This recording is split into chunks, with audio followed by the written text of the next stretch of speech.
ఒక అందమైన తోటలో ఒక పెద్ద మామిడి చెట్టు ఉంది. బాగా మామిడి పళ్ళతో నిండి ఉంది. దాని పక్కనే ఒక చిన్న గులాబీ మొక్క కూడా ఉంది. ఆ గులాబీ పువ్వులు సూర్యకాంతిలో మెరుస్తున్నాయి. మామిడి చెట్టు దాన్ని చూస్తూ నవ్వుకుంటూ, గులాబీ మొక్క, నువ్వు నా పక్కన చాలా చిన్నగా ఉన్నావో, నన్ను చూడు, నా మామిడి పళ్ళను చూడు ఎంత బాగున్నాయో.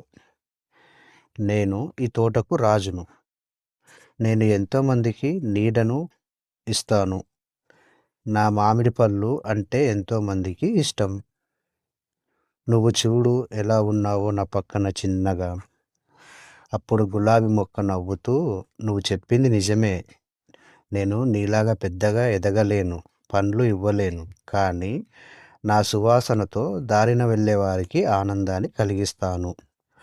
అప్పుడు మామిడి చెట్టు పెద్దగా నవ్వుతూ, నేను అందించే విందుతో పోలిస్తే నీది ఏమీ లేదు. కొన్ని రోజుల తర్వాత ఆ తోటలో పెద్ద తుఫాను వచ్చింది.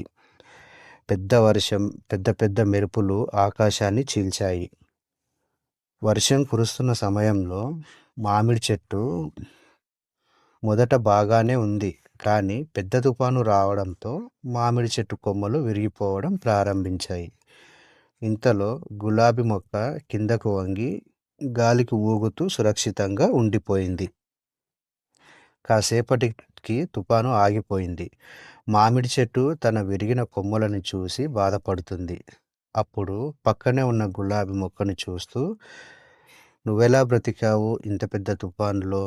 నేను నీకంటే బలవంతంగా ఉన్నా, కానీ నా కొమ్మలు విరిగిపోయాయి. అప్పుడు గులాబీ ఇలా అంది, కొన్నిసార్లు బలంగా మరియు గర్వంగా ఉండడం కంటే చిన్నగా మరియు సరళంగా ఉండడం మంచిది. అప్పుడు మామిడి చెట్టు తన తప్పును తెలుసుకొని ఇద్దరు మంచి స్నేహితులు అయ్యారు. ఆ మరుసటి రోజు తోటమాలి ఒక బుట్టతో వచ్చాడు.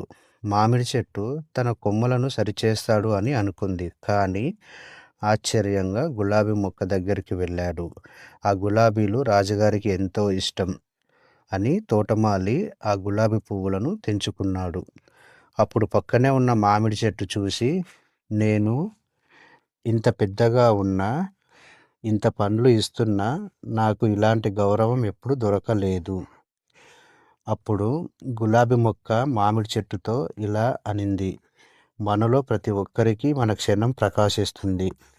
మీకు కూడా ఒక మంచి రోజు వస్తుంది. కానీ ఈరోజు నా రోజు.